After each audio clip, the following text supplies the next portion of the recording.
What is that? Is it okay? It's very bold. Don't worry, I've learnt my lesson from yesterday. I got a little bit. You're putting your shoes on our kitchen cabinet. Sorry. This is what happens. The black explosion. Sorry.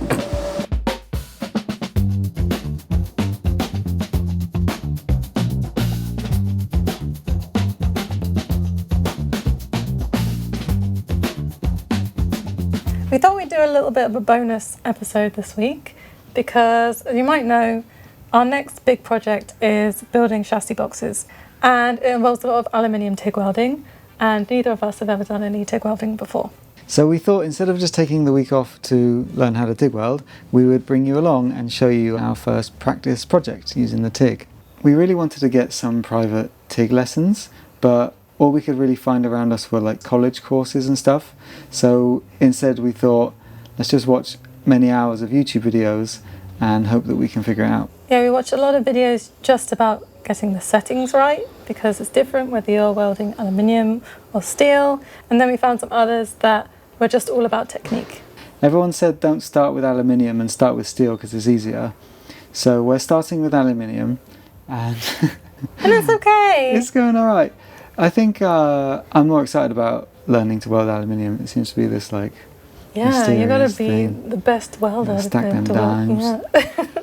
Very quickly, for those of you who don't know, TIG welding is where you have your torch, which creates the arc and melts the metal, and then you have a filler material that you feed in with your other hand. A little bit different to MIG, where you have your torch and the material is fed out automatically as you push the button, and it goes wherever you point it. So let me show you what we've done. To begin with, we were just practicing just with the torch, getting the settings right so you make a nice puddle, and then just slowly moving your hand, moving it along like that. To have more control over the settings as you're welding,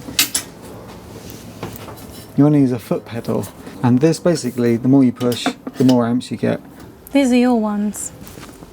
And then these were Haley's ones, these ones. So then once we got the settings right, we started practicing with the actual filler rod, having a go in, putting a bit of filler in, moving along. So lots to practice. Haley was naturally very good. This was Haley's ones here. And then Pete came along and exploded all over it. But it was much nicer. It did look nice. And then this one was my one. For a very first attempt, I think we did well. Okay, going to practice a butt weld. Don't be childish. It's important to cover up your bare skin because you get a nasty sunburn, which I learnt the hard way. You did when we were doing the cab. So this is our wonderful welding table. It's a bit of 6mm steel sat on some spacers on top of this plywood. I did do a little bit of TIG already. I welded this ground clamp thingy on. You've also got to make sure you use pure argon when you're welding aluminium, which is ridiculously expensive. It sure is.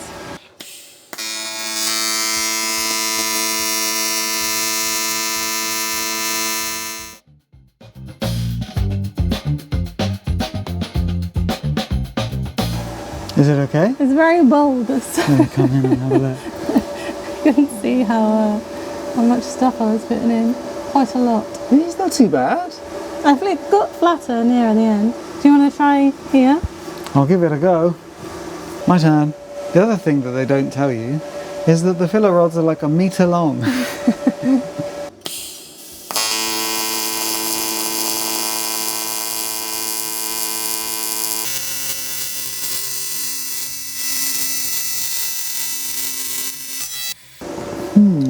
I see some goop, maybe not quite enough gas.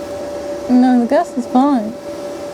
I see some black shmoo in there. That might have been contamination from elsewhere.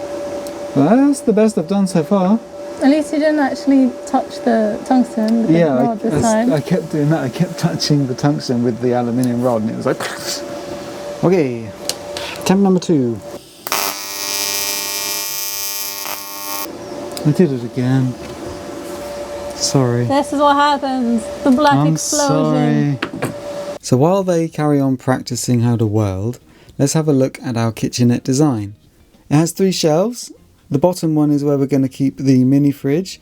The middle one is the tea station, where we're going to have the kettle and biscuits and some snacks. And a little shelf at the top to maximise storage. The whole thing's made of 25 by 25mm box section, 2mm thick. And for the shelves we're going to be using some 18mm ply. So that's our design. Let's go back to the workshop. We got bored of practicing. Oh! Maybe we should have trimmed this down. Oh! Oh, there we go. Who guessed this is what this steel was for in the last episode? Oh my gosh, it's roasting. Yeah. What's going on? This isn't WD-40. Well, it is. It's the brand, but it's cutting oil.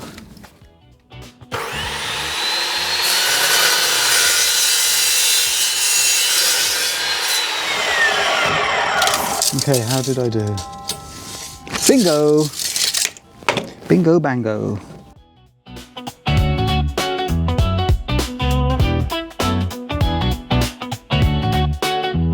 When you use one piece that you've just cut as a template for the next piece, you always use the one that you first start with, not the one that you cut last.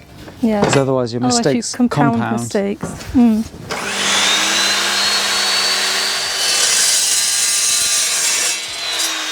Covers you in boiling hot metal chips. Yeah, it likes to do that. It's the price you pay for very fast, clean cutting. So this thing that we're making, this nice little kitchenette, is inspired by one from IKEA, which is this one, and it costs £450 That's a lot. Something like that. So far we spent like £50 on steel and some other bits, so let's see if we can beat the IKEA.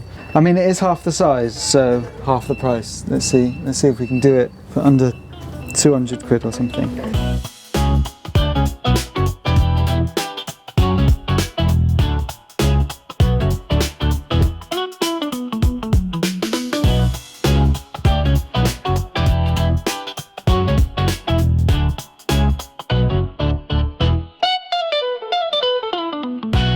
Okay, we're gonna make like one side and then the other, and then put them together.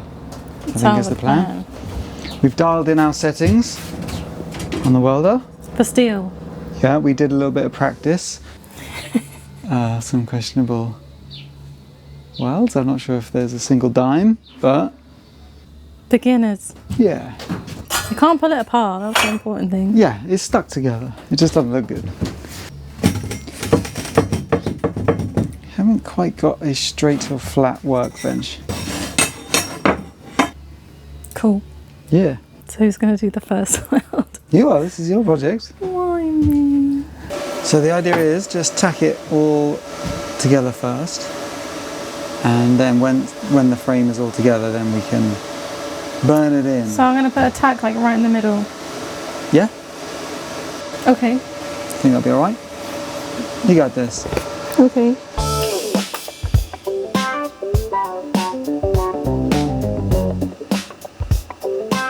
Nice little tack.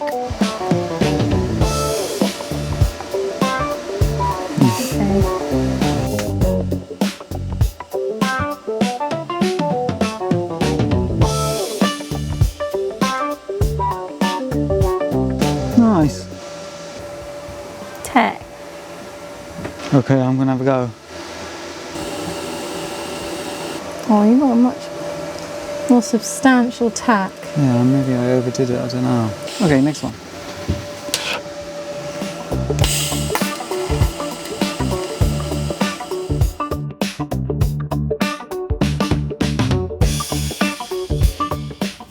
One side tacked.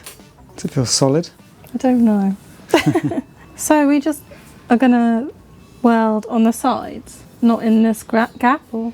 I think just on the sides. If we weld in the inner corner, then you can't grind them flat. And if you put them on the top of the inner corner, then the worktop is going to sit on that. So yeah, we can't do it on this side. But maybe underneath? Yeah, the three sides? Ooh, here it goes.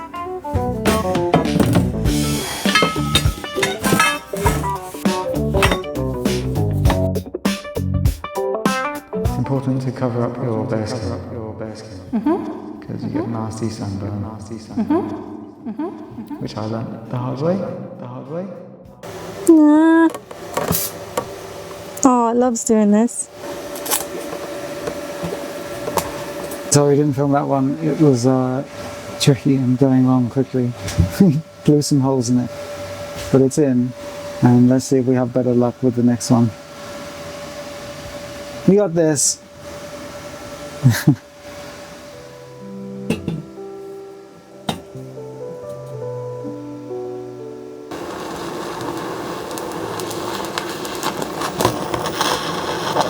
What is that? Is it a magnetic field or something? It could be. Yeah, it might. I wonder if it is from the magnets.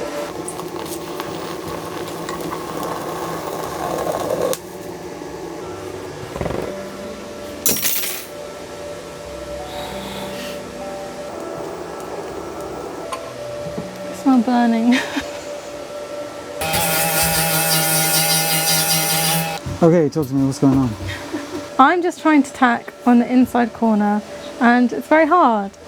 And it's hard to know if it's me doing something wrong, if the settings are wrong. For your first time ever welding, you know, you kind of jumped in at the deep end. Yeah, but it's annoying because I know you could put this together with a MIG welder and it would be done by now. I don't know if the settings are the issue or what, but... Yeah. And I think the magnets are doing something weird. Yeah. Ah, my head. That's a neat little tack. You're getting better. Turn that frown upside down. It is. Okay, let's get the other ones done. And we'll see you in a minute. Wipe. Tack. Yeah, something has clicked in my mind. And also I can see a bit better because I think I had my helmet too high. So it was really, really dark. All I could see was like the end of the tungsten. Oh, right. So I've turned it down and I could see the side. So I was just like getting a little puddle in one side, adding some filler, and then going down to the other side, getting a puddle there, and then the filler was like dragging into that one, and then I was just adding a little touch more. Cool. I don't know if that's how you're supposed to do it, but that's the only way I could get a weld from one corner to the other, like a tack. That one was quite big. This one was a little bit more conservative size. Yeah, I think that one on the left, maybe some gas issue. I think maybe we've got the wrong nozzle size on. Yeah. Not enough gas because it's a bit crunchy. But hey, they're on. They are And it's on holding itself together. at the moment. You're doing great. Thank you.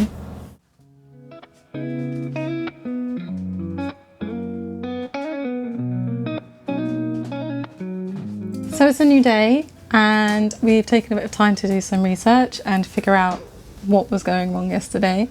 A few things. I think the torch setup was a little bit off, the amps might have been too low, and I think most importantly we just weren't getting close enough with the tungsten. I think because we're so worried about like touching down or balling up the end that we were kind of hovering too far away, and then the arc's just like trying to jump from one piece to the other. So we've done a couple more little tests this morning and gone much closer with the tungsten and turned the amps up a bit, and it seems to be doing okay even without any filler. So we're just gonna tack on this last piece and yeah, just get cracking with the new setup. I think this is the easiest way of doing it. Lay it down like that. Line up the bits that have all warped a little bit from welding.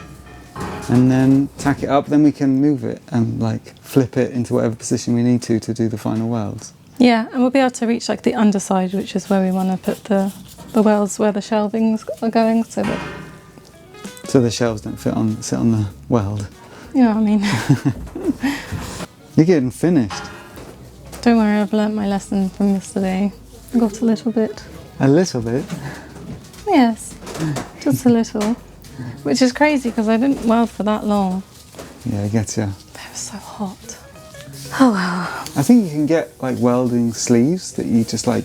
You can. I've got them in the basket. Oh, cool. Okay, let's try. Come on, you gotta be a bit enthusiastic. No, I will be enthusiastic when I've done it. Okay.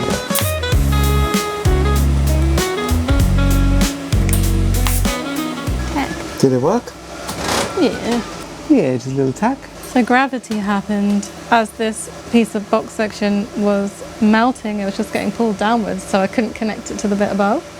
So I'll just quickly go around with filler from the side for these last like 4, and then we'll flip it over and work downwards, and I think we'll have a lot more luck. Yeah, working down is always much easier. It's always something.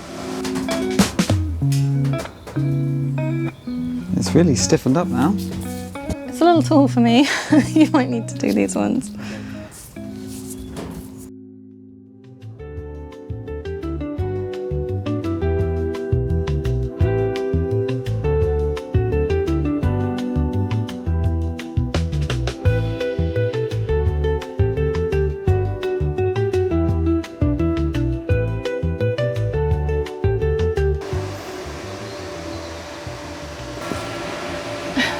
I had to do 2 passes on that one because I went off a bit wonky at the end.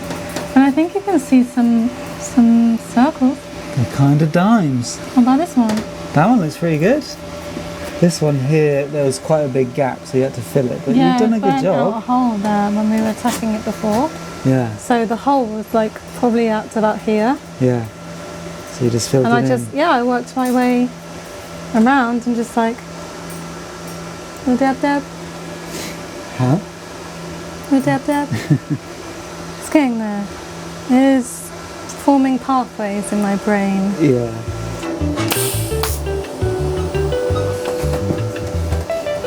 That looks pretty good. I start moving a bit too soon. Yeah, me too. I just need to let the puddle grow a little bit more.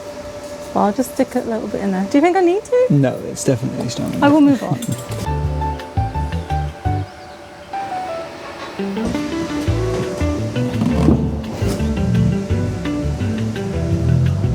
Oh, you want to try and plug the welder into that? Yeah, should we see if the power station can power the welder? Okay. Okay, let's see if it works. Okay.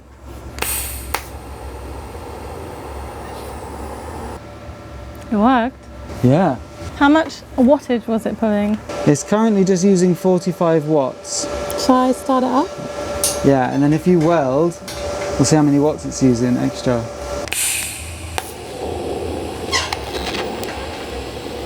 1700 watts. Oh, that's easy. It didn't struggle with it at all. Did it affect the welding? I don't think so. Oh, well, it did like 2.5 kilowatts, like easy with the chop saw, so that was easy for it. Yeah, I think we should finish off the welding all powered off of the VTOMAN power station. Oh, the whole thing? Yeah, let's see. Okay. What's next? Did you see this? Oh yeah, you're doing pretty good at that. I need the welder now. If only I had a mobile welding cart.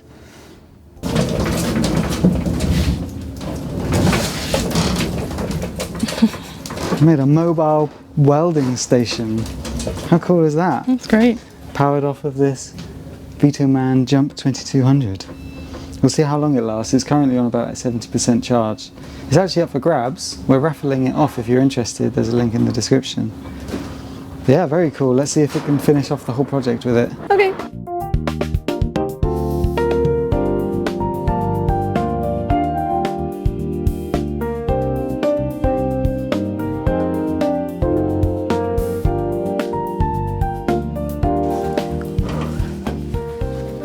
Done. Oh, I learnt a lot. The main thing I learnt was to use the cup, use the edge of the cup for balance. And if you, this might be wrong advice, because you have to keep like a 90-degree angle to the piece, but then you want to be leaning back from it 10 to 20 degrees. So use the cup, and then just like really lightly, just making sure that you keep making contact with the piece. Then you won't end up doing this. So constantly be aware of it. If you push too hard, it won't move. So really light touch. And then just have the tungsten far enough in so that when you're at that angle, it's never going to touch. And then with it that close, the puddle's big enough to dab, and That's the Healy Techers. that's my newfound Techers. How was the cart? Did it perform okay? Yeah, it's fine. There's no problems. What's the battery percentage at? 47%, so it probably did about 20%. I'll do the math and put it on the screen of how long it would run the welder. Wow. Cool, so what now? Clean it up, give it a prime, Yeah, measure up for some worktop, yeah, cut it, yeah. eat a bit of pizza. Eat a bit of pizza? Nice. How was your first welding experience? Good. Ups and downs, but overall good.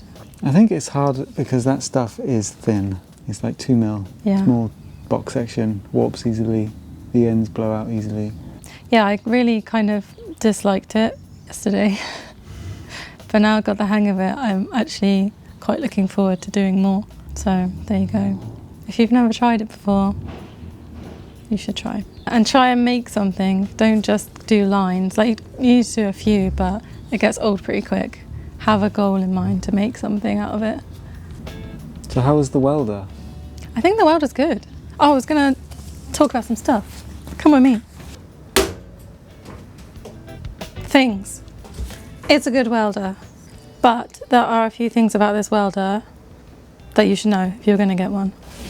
Number one, they supplied this as the gas pipe, but it's not a gas pipe. It's like PVC. It's like PVC and it's too big for the barb and it has like no squeeze. So you'll want to get an actual real gas pipe.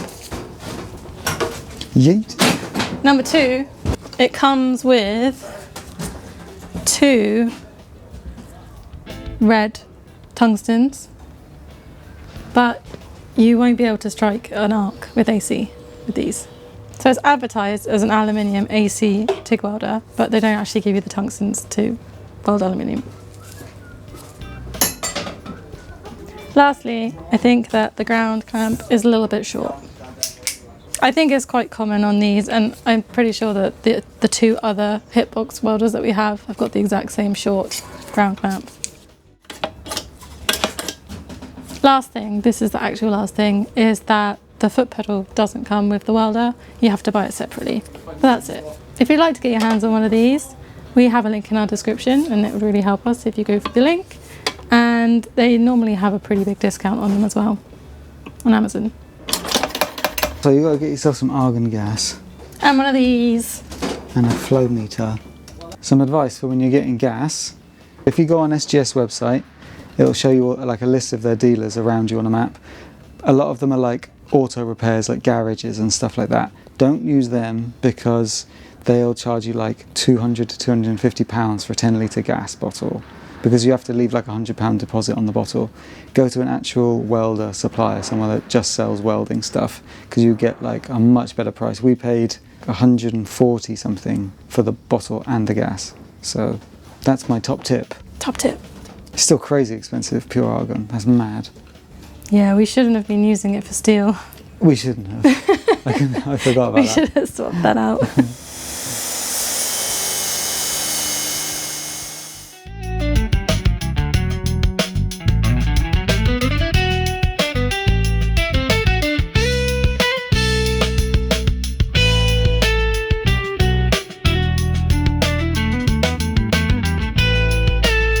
This wood is bent in every single possible direction. Do you want to talk about the wood choice? Yeah, this is wood that we found in the bin.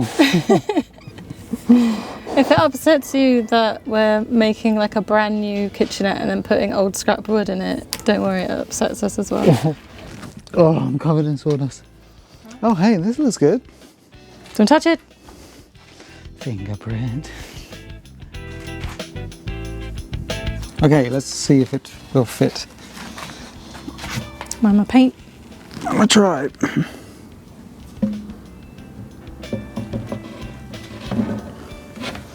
Oh.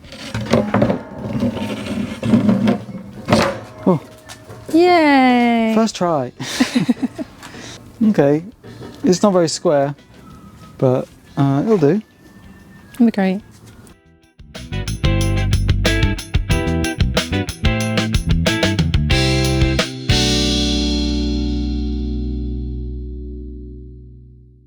That looks very nice.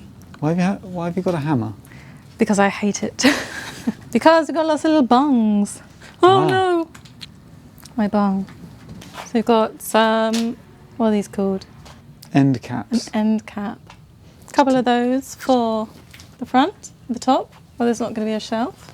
And then these ones, which you put a little foot that way up.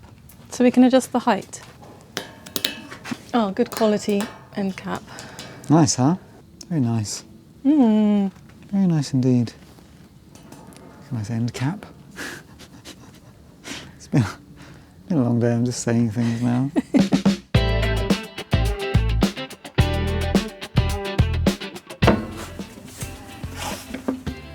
Are we right?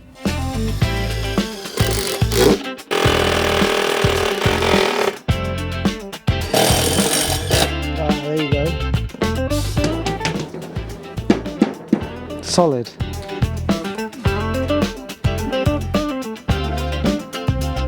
Oh, this one's very, very bowed. It'll pull down with lots of screws, it'll be fine. I'm going up.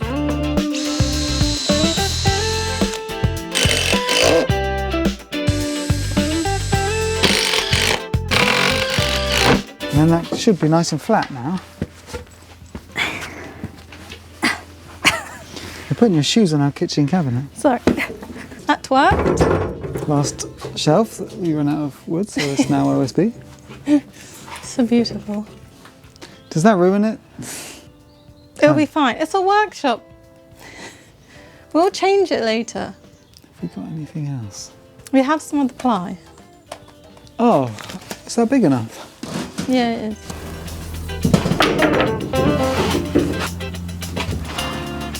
Don't look at it too closely. What happened back here?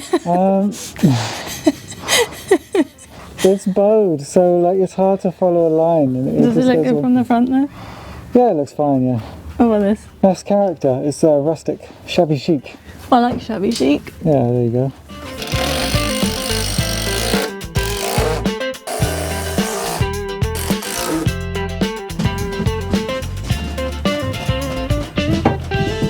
You might go through the floor. Nearly. Oh. The floor crack. I think you're meant to put these little feet in first. Where putting them in and trying to force them in from underneath, I'm not sure that's the right thing to do. There you go. Easy. There we go. Cool. Okay, yes, do those first next time.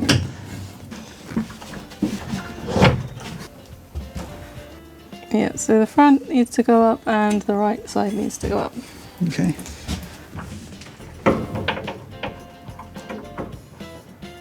Oh, nice. Oh, there we go. We also fixed that. Ta-da!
So nice to have my tea station back.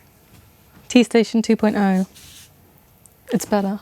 We really want to put a sink here, but we don't have any running water here at the yard. But we do have a really cool off-grid water filter system coming. So we're going to try and plumb that in and see if we can get fresh drinking water for the kettle and maybe even wash our hands here in the day. That would be great. But before we do that, we have our chassis boxes to do. So we've got the aluminium on the way. We should be starting that next week.